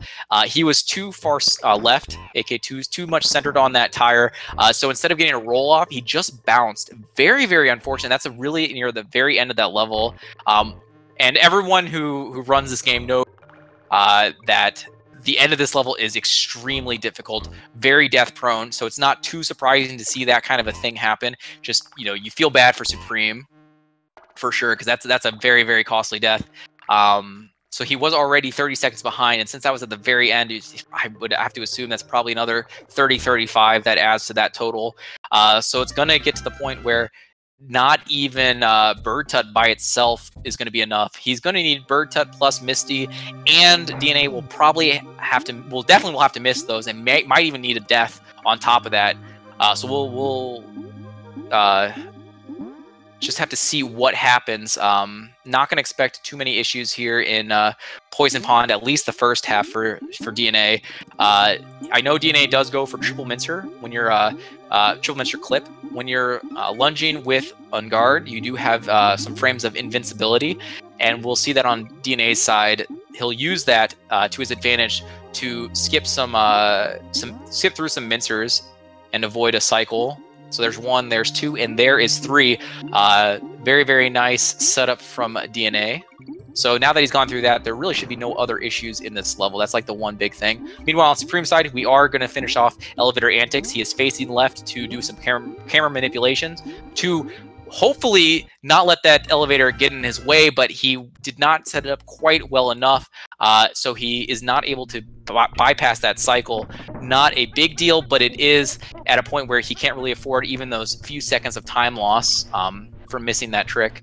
DNA now is setting up the rolling through air glitch. I assume he will not go for the frame. Yeah, he makes sure to press Y early. So the previous race, DNA was super far behind and played MCM very aggressively, going for the jump roll off the first Neki earlier in the level, and he nailed it to save 4 seconds. This time, I'm sure he knows he is well in the lead, does not need that 4 seconds, because this is a frame where, again, it is a frame perfect trick, and if he fails it on the late side, he will bounce off the bird and die. So smart decision from DNA there, just sacrifice the 4 seconds of optimality just to play it safe, get through this level with no problem. However, on Supreme side, we'll see. I'm pretty confident he knows how to do MCM. And I'm sure he's not too thrilled with the death he took at ODA. I don't know if he's watching DNA at all, but I'm sure he's not happy with the ODA thing, so I expect to see him go pretty aggressive for this. We will see here shortly. He could definitely use this 4 seconds. So coming up to the spot, he rolls through that one and doesn't even attempt. Okay, so maybe he doesn't go for MCM, or at least maybe not in race settings. That is a bummer in the sense that he could have really used that 4 seconds, but I can't blame him because, again, he has been the one going for the consistency, and the issue with that jump roll is it does kill you if you fail it on the late side. So that does stick true to his current racing philosophy. So.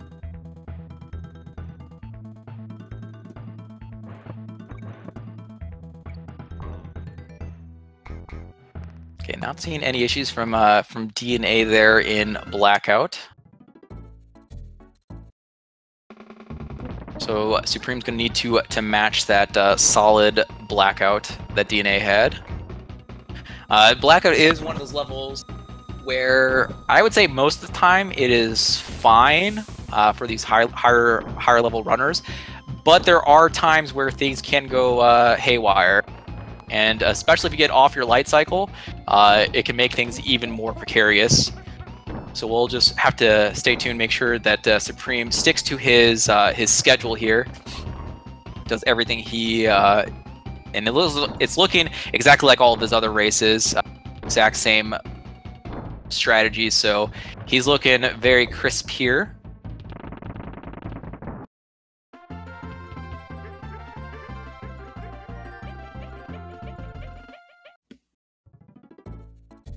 Okay, we're off to Frame City, aka World 6, Tanked Up Trouble. I believe, what, DNA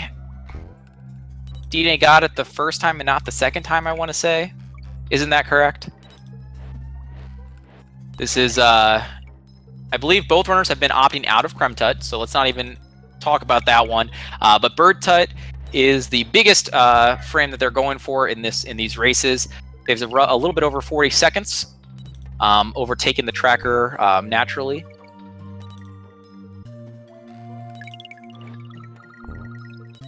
And DNA is coming up to the spot here very, very shortly. He's just going to bounce off this Kremlin, I'm going to assume. Yep, he's bouncing off that, not doing the Creme Tut setup. Is getting ready for his Bird Tut. Let's see how he fares here. I believe he was late the second race. And he was late again. So no frame there from DNA. That is exactly what fans of Supreme like to see. This does give him the opportunity to make a huge comeback. And that's kind of why this category is so exciting, is that World 6 has so many opportunities for lead changes. We'll see if Supreme is able to take advantage of that fact.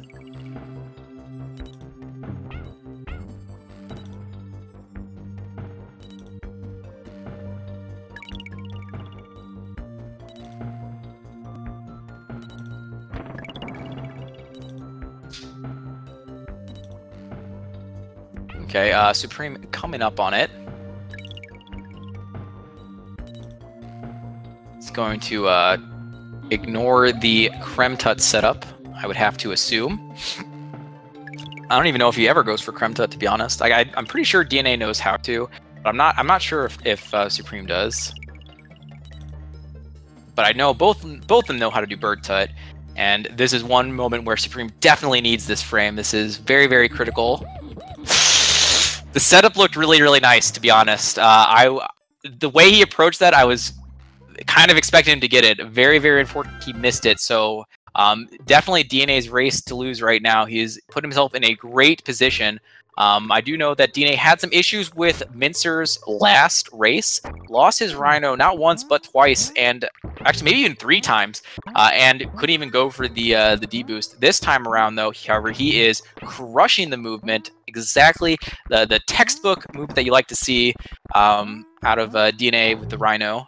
You want to keep this Rhino so you can intentionally take damage in one of these coming up sections. So this first moving platform, you actually just ride out. You can see how slow that is. The second one, though, you can see we're going to just jump straight across the gap into a Mincer and get propelled forward to the platform, completely bypassing that cycle.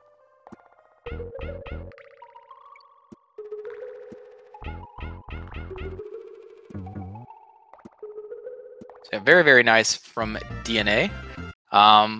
I don't think DNA's hit Misty Mine this set of races, has he? I know Supreme hit it once. Oh, and DNA actually. Oh, that is a backup that I have not seen, and that is Here I was thinking DNA has screwed himself over. No chance at the frame. Gonna have to play this level out. No, he one-ups me and says, "Nuh-uh, we are actually gonna do some crazy backup to reinstate the setup there." Works it flawlessly. Clearly something he has practiced, and nails the frame. Huge time save. That is pretty much the nail in the coffin on Supreme, unless DNA somehow dies with an infinite in perils, which is not out of the question. But unless something like that happens, like even if Supreme nails Misty, there's little hope for him. So, wow, kudos to DNA keeping the level head there, which is not easy to do.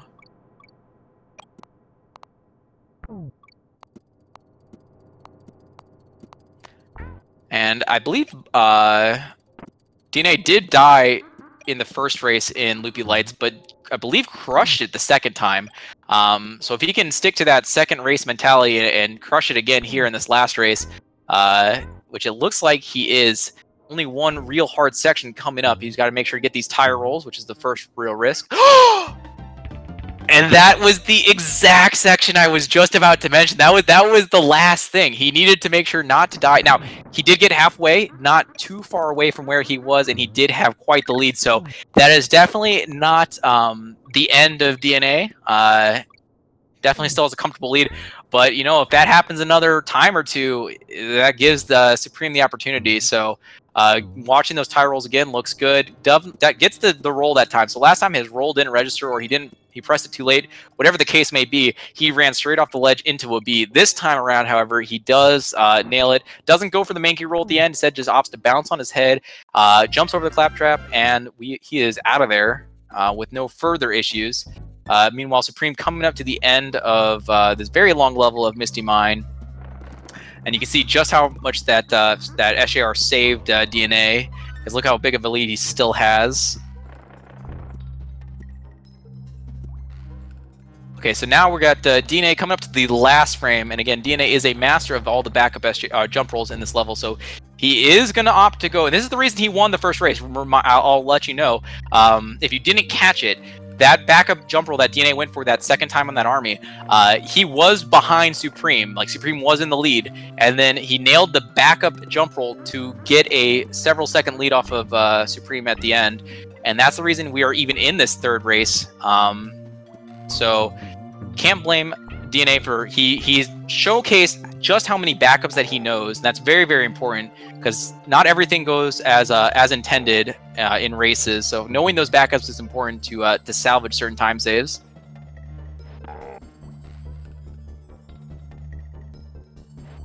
And DNA is opting to take the very, very safe route there.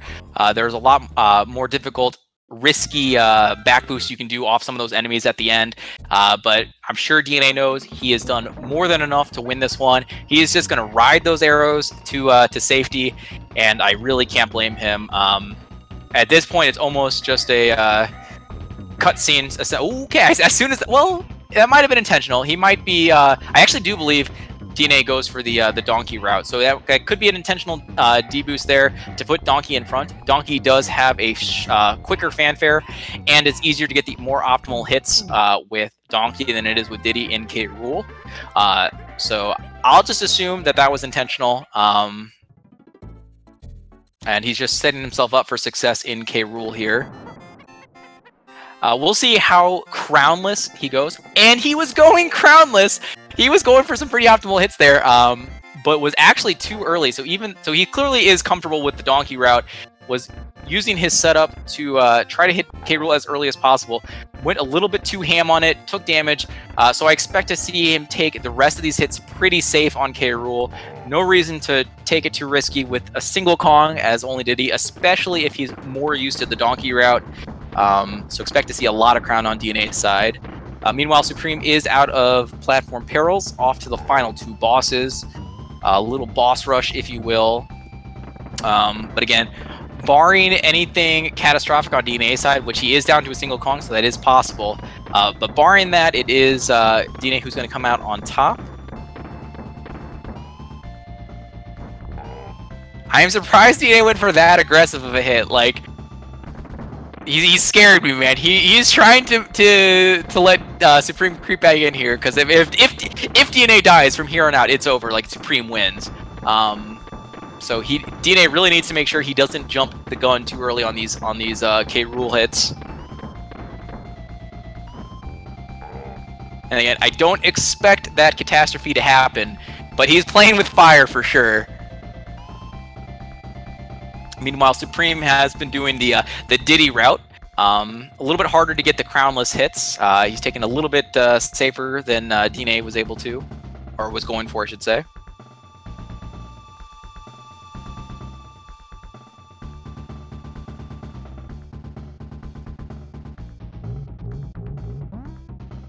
Just 3 more hits on DNA's side. Nice and safe hits there.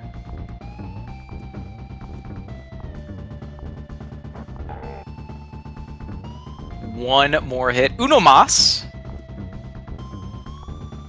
And this is going to be a really nice 34. Anytime you can get a 34 in a race, you're setting yourself up for success for sure. Very nice. 34-32. So we had a 34-53, a 36 something, like 06 or something, and then a 34-32. So two 34s and a 36. Very well deserved win from DNA. You know, the second race was a little rough for him, but he really bounced back nicely, showed that strong mental fortitude, and you know, just shout-outs to DNA. Also, shout-outs to Supreme. He did not win this winner's bracket race. However, we do have to note that he got a 35.06 and a 35.01 or something like that. So the consistency is definitely there, and that's kind of what I know from Supreme. Is he's very, very consistent at this game. He's been running for quite a while, and he should not be one to overlook. So while he did not beat DNA in this series of races, expect to see him to do well later on in the tournament in the losers bracket side, because this consistency is very, very strong. Yeah, he should be getting another 35 here, I believe.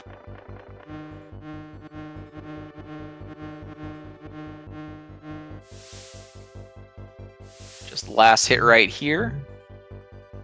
And he is going to end with 35.49. So we have 35.06 or 7, 35.01 or 2, and then a 35.49. So again, very strong series of races from Supreme. Just could not quite hit the frame, the frames that he needed. He really, if he could have hit Misty plus Bird Tut, that actually would have put it to like almost a tie ball game right there. That would have been almost enough to make the difference. So that just goes to show you, like, anything really can happen. The times might look a little bit, there might be quite a big disparity between the two times, but it really wasn't that far away. A frame moving here or there for either side would have made a big difference. So GG to both runners. Was a lot of fun to commentate this. There was really some nice lead changes and excitement all the way throughout. And I'm not sure if we're going to be getting any interviews. I know DNA usually doesn't use mic very often, if at all. Supreme does, though, so he might come in for an interview. I'm not quite sure. So we'll give it a minute and see what they would like to do. Definitely runner's choice if they want to come in. No pressure.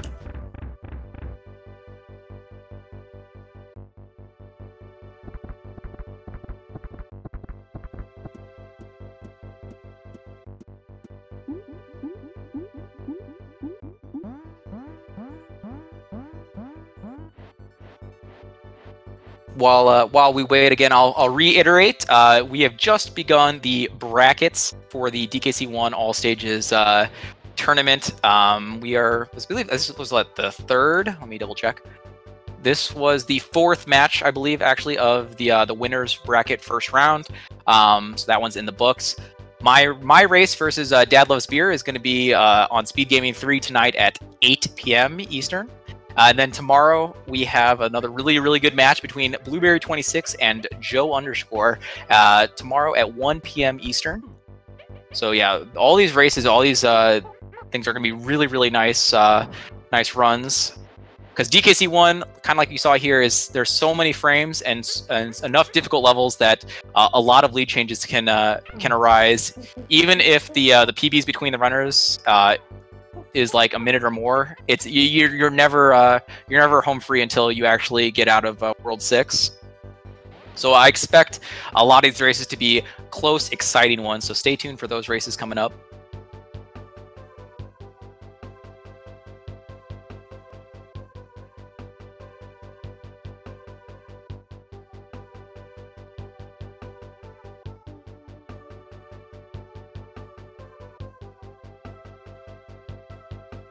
There we go. Yo, what's up, Supreme? Congrats on your runs.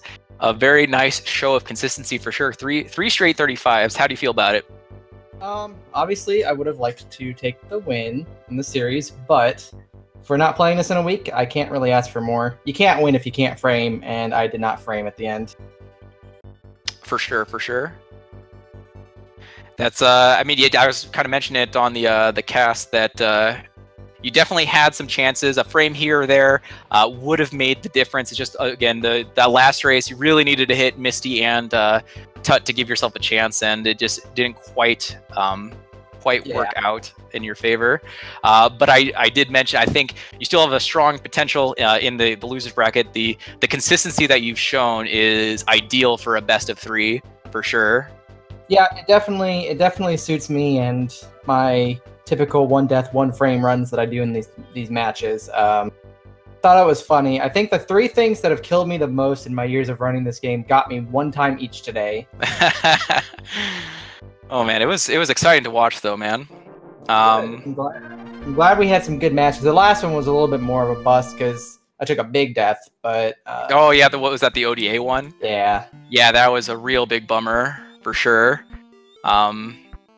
I mean, you can talk about it, but I just mentioned how like ODA and like Perils, those are levels known for kind of infinites and very difficult platforming. You know, the reality is when I made my jump, because oftentimes if I'm not feeling it, I don't do the extendo at the end.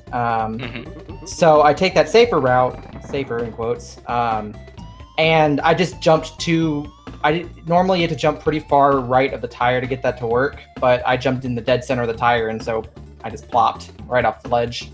Yeah, that's exactly what I was mentioning, is that when I was describing the tire roll, and then I was like, yeah, he was just way too centered on that thing to actually get, so he just, you know, hopped off of there straight into a pit of death. Very unfortunate to see. Although I don't feel like it rattled you too much, which is impressive. I felt like after that you did a pretty good job just, you know, playing your game, playing your strats, and finishing out the run as strong as you could. I mean, yeah, I know me. I know my game. I know what works. And, you know, the reality is, you know, if I'm playing a good player like DNA, if I win, I win. If I don't, I don't. Like, I can't, like, hang my head. Because I played well all 3 matches. I can't really complain. But, you know, he just played better in 2 of them. So that's how it goes. Yep. So, I don't think your race opponent won't be decided until my race with Dad finishes up here later tonight. But I do expect some good races from you in the losers brackets nonetheless. Yep, thank you. Hopefully I'm not seeing you right away. That would be the big demotivator. But yeah, yeah, we'll see how I can do in losers. Yep. Gonna keep rolling along. Yeah, we'll see. I don't know how it's gonna go. I actually have not played DKC 1 in what has to have been like 2 weeks. Not that I'm expecting to lose per se, but the first race might be a little bit sketchy. that's all I'll say. I might need the first one as a warm up. And Dad has, like I said earlier in the cast, that Dad has gotten a lot better. Definitely put in a lot of good practice. So definitely don't want to count him out just yet.